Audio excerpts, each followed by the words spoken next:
Breaking news. Breaking news. Breaking news.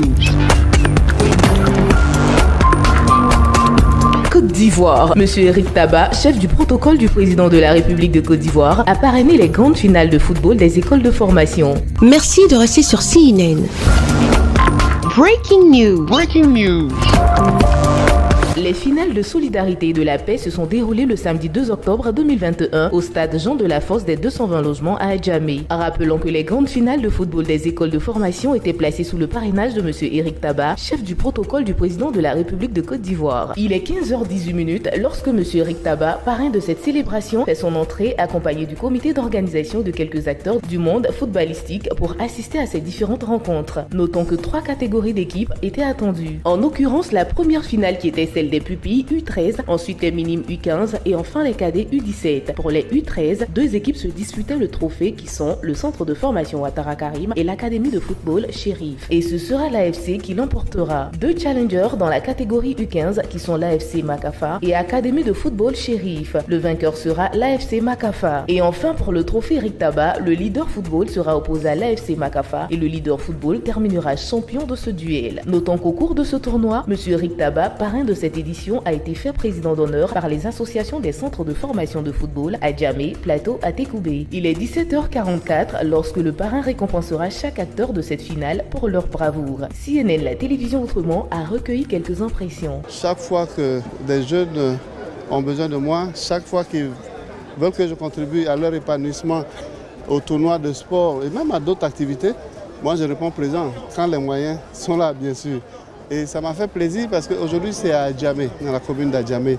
Je crois que j'ai la famille qui est ici aux 220 logements et d'une manière ou d'une autre, donc je me sens aussi chez moi. Je suis les 220 logements. Et donc c'est une association, je pense, qui est très sérieuse. Et j'ai vu qu'il y avait beaucoup de centres de formation qui ont participé au tournoi. Honnêtement, ça m'a fait plaisir. Alors j'ai dit aujourd'hui qu'il pleuve ou qu'il neige, je venais donc pour faire la danse du chien et puis participer donc à la fête. Voilà.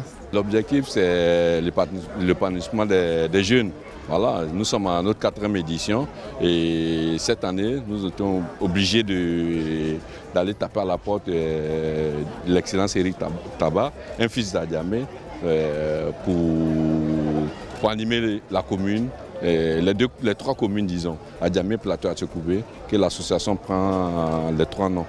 Il était de notre devoir d'accompagner Excellence M. Eric Taba, car il a une grande vision, non seulement pour la jeunesse, et notre structure aujourd'hui se positionne comme une entreprise de référence qui intègre dans toutes ses politiques de recrutement la jeunesse. Je suis là accompagné son Excellence M. Eric Taba, chef du protocole du président de la République, qui m'a fait l'honneur d'être là ce soir avec lui, chez moi à Djamé, assister à de belles finales de football.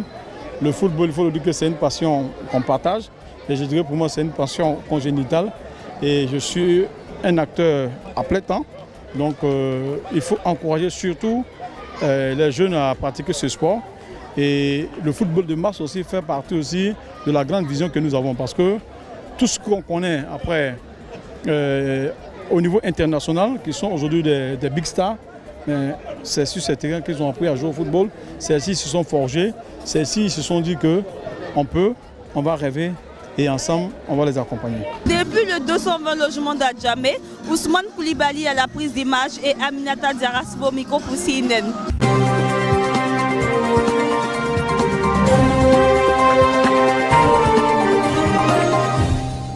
Le premier combat auquel se livrent les pouvoirs publics et les responsables des sociétés de gardiennage, c'est l'insécurité. Face aux nombreux dégâts enregistrés par les agents de contrôle, le ministre de l'administration territoriale a rassemblé les promoteurs de ces entreprises à Yaoundé au Cameroun. Ce jeudi, aux environs de 19h, Paul Atangadi leur a donné les modalités de recrutement de leur personnel. Il est important de savoir que le contrôle sera désormais plus rigoureux sur le terrain. Les promoteurs de sociétés de gardiennage devront payer leurs impôts, régulièrement affiler le personnel à la CNPS,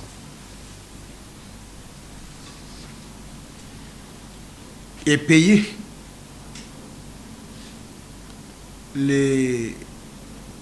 leur personnel suivant la convention que nous connaissons tous. Nous savons qu'il y a beaucoup de difficultés avec la pandémie Covid-19. Et nous avons constaté qu'il y a des sociétés qui sont lourdement engagées. D'après le rapport que nous avons, il y en a qui ont 8, 9, 12 mois d'arrêt de salaire. Vous savez que dans nos conventions, le simple fait de défaut de paiement de salaire ou de cotisation à la CNPS ou le règlement des impôts à temps, que ces dysfonctionnements peuvent entraîner la suspension de votre activité. Donc nous avons pensé qu'il était utile pour nous de discuter avec vous et de vous donner des orientations, parce qu'il y aura entre autres un cahier de charges où chacun devra signer, prenant l'engagement, n'est-ce pas, de respecter scrupuleusement nos lois. Alors il y a beaucoup de précautions que vous devez également prendre dans le recrutement de votre personnel. Ceux qui ont été arrêtés, par exemple, condamnés pour vol en main armée, braquage et autres, ne pourront plus faire partie de votre personnel. Donc, vous devez recruter les Camerounais qui ne sont pas de moralité douteuse. Les gens qui vont vous aider à travailler honnêtement. Parce que nous restons persuadés que si le travail se fait normalement, vous allez trouver votre compte après avoir investi. Vous allez payer les impôts, vos salariés seront contents et chacun trouvera son compte. Compte tenu des conditions de travail difficiles, le patron de l'administration territoriale a invité les employeurs à faire preuve d'humanité devant les employés. Je crois que le chef de l'État a tenu compte du fait que c'est un secteur qui donne de l'emploi aux Camerounais. Et je vous ai donné cette caution. Il faut faire très attention en ce qui concerne les recrutements. Parce que dorénavant, vous êtes pénalement responsable pour des problèmes de vol et les problèmes de dysfonctionnement qui sont causés par les gens recrutés par vous. Donc avant de recruter votre personnel, prenez le temps, n'est-ce pas, de bien l'interroger. Il y a les enquêtes de moralité, il y a les extraits de casier judiciaire. C'est impératif et c'est fondamental. Il ne faudrait pas recruter. Puis quand on va, en cas de problème, lorsqu'on va entrer dans le dossier, on se rend compte que c'était un ancien braqueur, ainsi de suite. Non, là, vous serez vous-même pénalement responsable. Rappelons que ces conditions de travail difficiles ont régulièrement fait l'objet de discussions entre les pouvoirs publics et les responsables de ce secteur. Aujourd'hui, le Cameroun dispose de 25 sociétés légales grâce au chef de l'État Paul Biya qui a octroyé des agréments à 16 structures.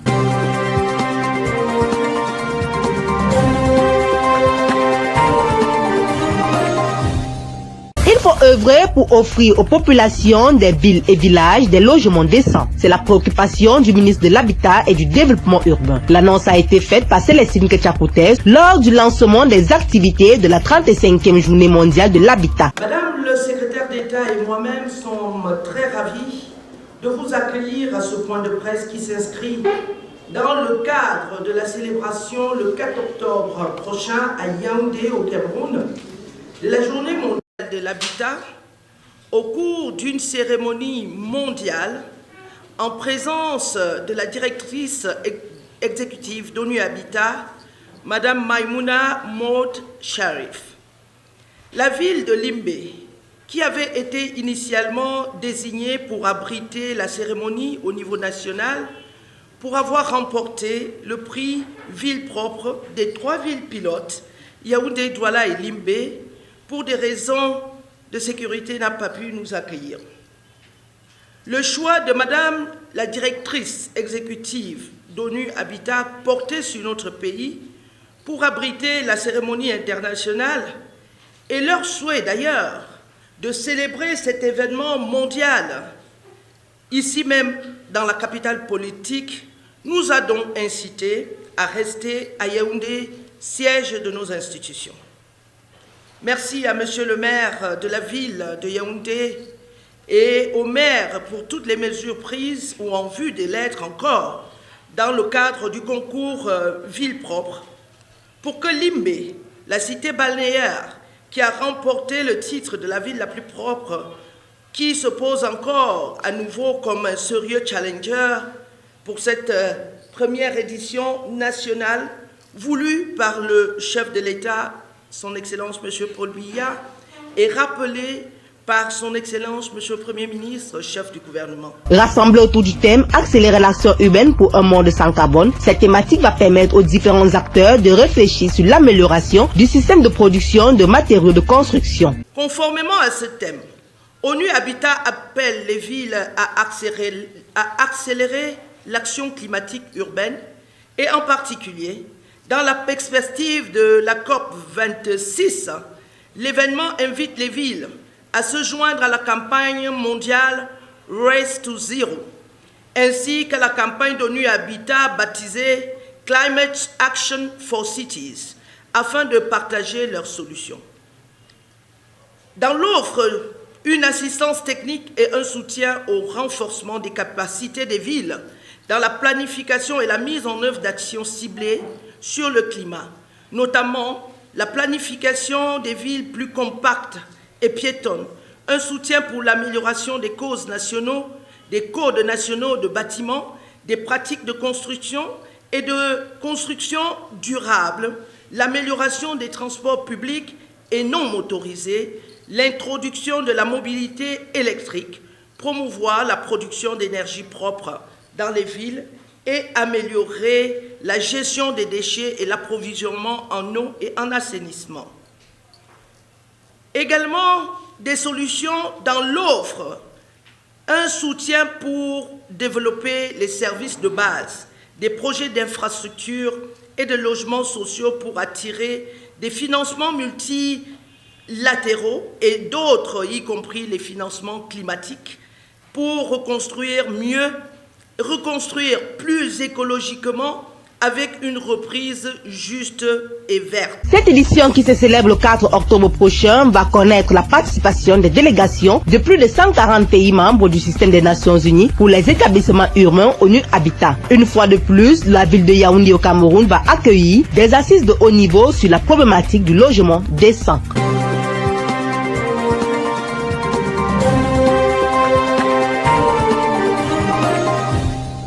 Le mouvement franquiste accompagne la jeunesse patriotique du Cameroun GECAM et le mouvement citoyen pour la paix et l'unité MCPU. Ce lundi 4 octobre 2021, le GECAM a procédé à l'installation d'une de ses antennes dans l'arrondissement de Soie, petite ville universitaire, située à quelques kilomètres de la cité capitale Yaoundé, dans l'arrondissement du centre. Une cérémonie couplée à la remise des dons à la mairie et aux étudiants et à la marche patriotique pour la paix, l'unité et de soutien aux institutions. Aux 253 membres, le président national leur a rappelé différentes missions tout en leur donnant des recommandations. Les impressions sont, on peut dire, positives. La jeunesse de Soie a véritablement compris le sens, le rôle que la jeunesse doit jouer dans notre pays. Vous savez, il y a deux types de patriotisme. Il y a le patriotisme négatif qui a pour acteur ces jeunes qui pensent que pour qu'il y ait paix dans notre pays, il faut d'abord une effusion de sang. La paix ne peut véritablement encore exister dans notre pays qu'après une révolution sanguine. Et pour la plupart, on les voit, ils sont à l'étranger. Mais ce n'est pas tout le monde qui est à l'étranger qui partage cette opinion. C'est davantage des irresponsables. Et il y a donc le patriotisme positif qui pense que chaque jeune doit accompagner l'aîné. Quand les jeunes accompagnent l'aîné, ils peuvent facilement hériter de la sagesse et prendre la relève à laquelle le chef de l'État nous appelle chaque jour sans cesse. Placé sous l'égide du président de la République, l'événement était co-organisé par le GECAM et le mouvement citoyen pour la paix et l'unité. Les deux partis ont signé un mémorandum d'entente pour faire désormais chemin ensemble. Après soi, je m'entendrai bien avec le président de la GECAM qui continue les activités de la GECAM et nous-mêmes, nous aurons aussi notre installation d'antenne qui va commencer bien par le centre. Et ensuite, on cheminera, puisque le problème du nozo nous tient à cœur. Et le septentrion, on voudrait que, de commun accord, qu'on soit en train de faire un joint venture avec ces gens pour qu'on participe à leur douleur. Pendant cette rencontre festive, le maire de la commune d'arrondissement de Soie, par ailleurs, parrain de l'événement, a apprécié l'initiative. Je crois que ces deux mouvements de jeunesse qui travaillent en vue de promouvoir la paix, en vue de promouvoir l'unité, sous la houlette du chef de l'État, son Excellence le président Paul Biya. Je crois que ces deux mouvements qui visent à rassembler la jeunesse dans une vision noble, dans une vision patriotique, dans le respect des institutions de notre République, je crois que ces deux mouvements de jeunesse méritent toute notre admiration et toutes nos félicitations. Le sous-préfet de la localité a invité les jeunes à faire preuve de patriotisme positif. Vous savez que habituellement, on a toujours envie de coller à la jeunesse l'étiquette d'irresponsabilité. Mais lorsque nous avons une jeunesse qui s'engage dans une action citoyenne, une action patriotique, une jeunesse qui est déterminée à soutenir l'idéal national, l'idéal patriotique, je crois que c'est quelque chose de formidable. Nous avons donc envie de leur rappeler qu'ils ne doivent pas s'arrêter en si bon chemin et surtout exhorter les autres à emboîter le pas. Et pour finir, je voudrais assurer la GEPCAM de Soie de tout mon soutien et de tout mon encadrement. Une cérémonie riche en couleurs car les étudiants ont reçu des rames de format, des chasubles pour mototaximènes et des bacs à ordures pour la mairie.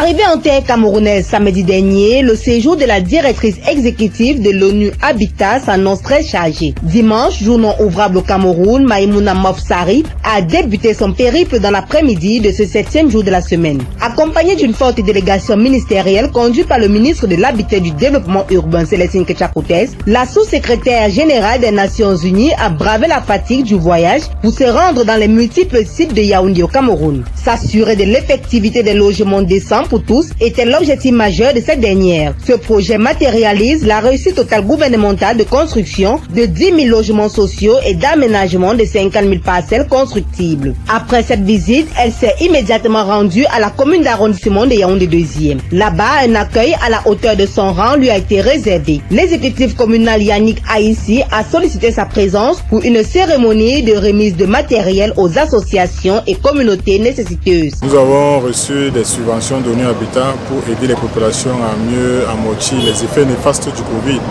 C'était une visite de suivi et évaluation de ce projet.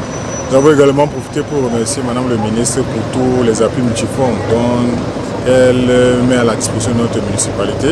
Et nous avons profité également de la tribune pour justement poser les problèmes liés à l'habitat dans notre municipalité, comment il faut trouver des solutions ensemble avec l'accompagnement d'ONU Habitat. Toujours accompagné du bulldozer de l'habitat et du développement urbain, Maïmouna Mofsari a fait un petit tourisme. Elle a contemplé la magnificence du monument de l'unité situé au rond-point Montfébé. Au bois Sainte-Anastasie, le chant des oiseaux, l'écoulement du ruisseau, le bruissement des feuilles, tout concourt à lui offrir un séjour inoubliable. Au carrefour hôtel de ville de Yaoundé, la splendeur du monument de l'indépendance ne l'a pas laissé indifférente. La fin de sa randonnée s'achève ici au siège du Kiecom à Yaoundé, où elle a participé à un dialogue de haut niveau. Il était question pour la directrice exécutive de l'ONU Habitat de toucher du doigt les réalités camerounaises en matière de logement et développement des villes durables. Thank you to the ministers who bring us here to see the project on the ground, on housing project. To me, this is a very good project, which is around 280 acres. We're having the mixed use. The mixed use of land with housing and also the commercial and the recreational and also the public spaces. And I would like to urge the government, the ministers here, my sister, to take the opportunities of the analysis and the feedback that we receive from COVID-19 to to design a new normal, a new building, which include the building resilient and also the smart cities. And I'm very happy to see that the existing development and the future development from the briefing just now that you already take into account of the new smart cities like solar panels and also the planning of the compact cities, meaning that giving more houses to the people but not sacrificing the public spaces. And I also been briefed that there are few other phases for the upcoming program or project to house the people of Cameroon or Yaoundé. And I think this is good because housing is a human right. Housing to house people is very, very important, especially now the COVID-19 is already given us the clear message that we need house, we need education, we need public spaces, we need clean environment. And I'm happy you already have the sewage treatment plant, so maybe is the sanitation be taken care, the waste management be taken care, and also bringing in the livelihood, the job, and at the same time for the youth, for the women and for the girls. Une sortie qui est étroitement liée à la préparation de la célébration de la 35e édition de la Journée mondiale de l'habitat qui se célèbre ce jour. Le Cameroun entre ainsi dans l'histoire mondiale, deuxième pays africain à accueillir cette journée en présence de Maïmouna Mof Sarif. Merci d'être sur CNN, la télévision autrement. Les programmes se poursuivent. Retrouvez en ligne toute l'info en continu sur CWeb Info, 100% info, non-stop.